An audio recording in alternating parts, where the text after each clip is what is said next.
эфире новости. Студия Анастасия Кобызева. Здравствуйте. Вот главные темы. 107 новых случаев в Якутии. В основном распространение коронавируса связано с корпоративными контактами. Дом из соломы строят в селе Покровка Ангинского района. Все подробности расскажем в этом выпуске. Якутского офицера Аба Торговкина, погибшего в годы войны, увековечили в братском захоронении советских солдат в Псковской области.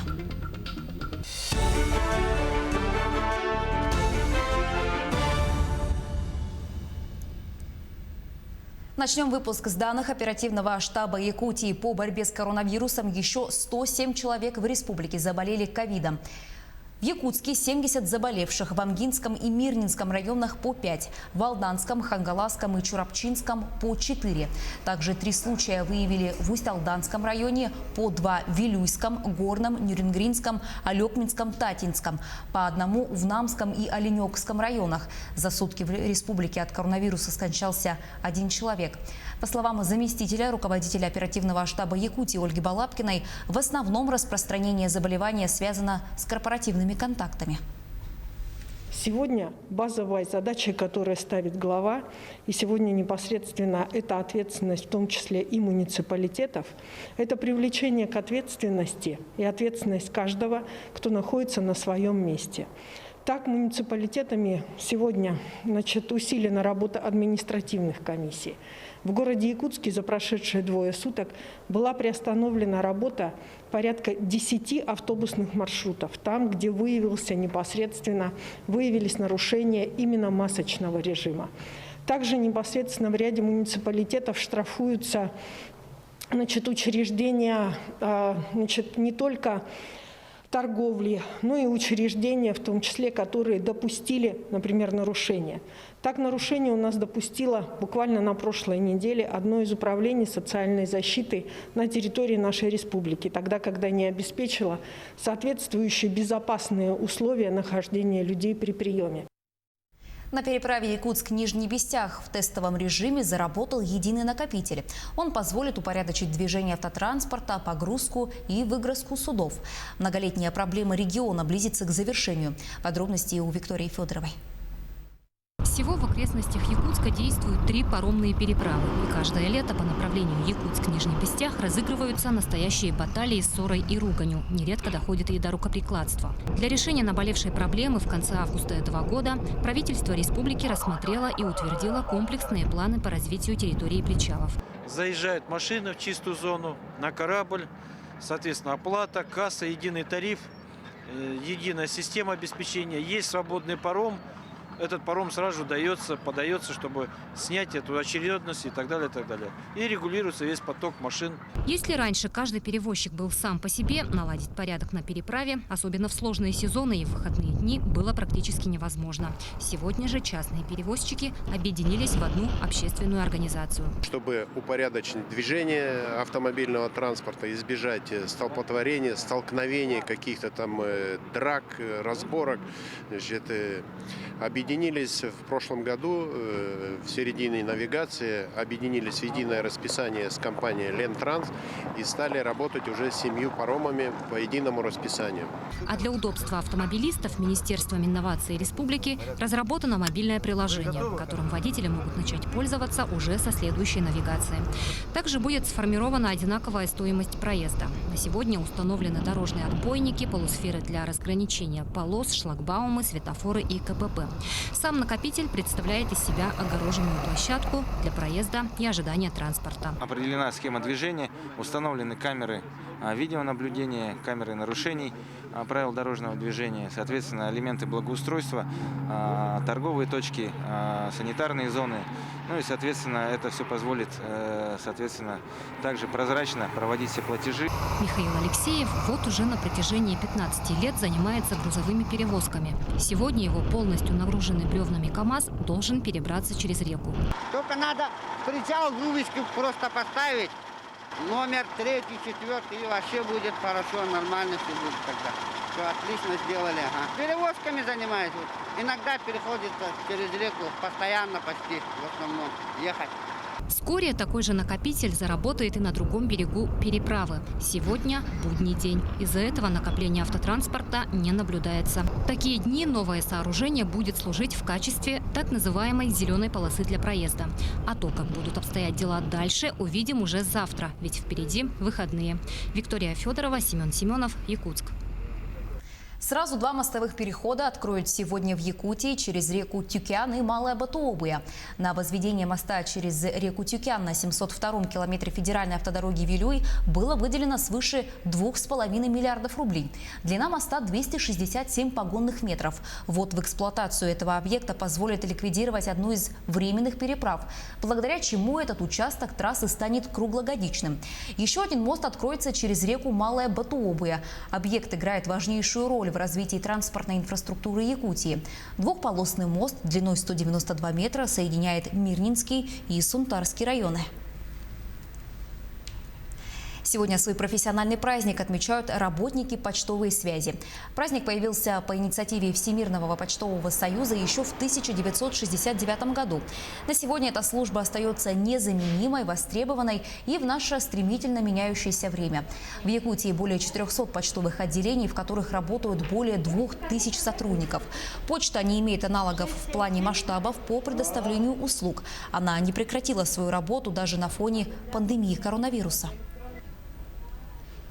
431 отделение по республике. Мы проводим в них ремонты. В прошлом году мы провели 25 ремонтов. В этом году в связи с пандемией планы по ремонтам были перенесены на следующий год. Но в этом году мы закончили ремонт в Нерингри, нового отделения, и в селе Оленек силами администрации было введено в эксплуатацию новое здание почты. Вот на днях. Свыше 950 тонн рыбы доставят в Якутск в октябре. Об этом сообщает Минсельхозрегиона. Рыболовецкие хозяйства Якутии добыли более 1400 тонн рыбы. Сейчас в рефрижераторы загружено 833 тонны. По пути суда еще будут принимать рыбу. В этом году все хозяйства, кроме Колымской группы районов, выполнили план. Ежегодно в Якутии вылавливают 5000 тонн рыбы. В этом году на развитие рыбохозяйственного комплекса в республике предусмотрено 86 миллионов рублей. Дом из соломы строит житель села Покровка Амгинского района Михаил Александров. Блоки из прессованной соломы отличаются простотой в обращении, причем они очень легкие. По словам строителя, солома имеет теплопроводность в 8 раз ниже, чем популярные аналоги. Это позволит значительно сэкономить на электроэнергии. Испытания соломенных блоков проводили в лаборатории Северо-Восточного федерального университета. Блоки пропитывают специальным раствором для огнеупорности. Строительство соломенного дома в селе Покровка практически на завершающей стадии. Осталось установить окна и двери, обустроить внутренние помещения.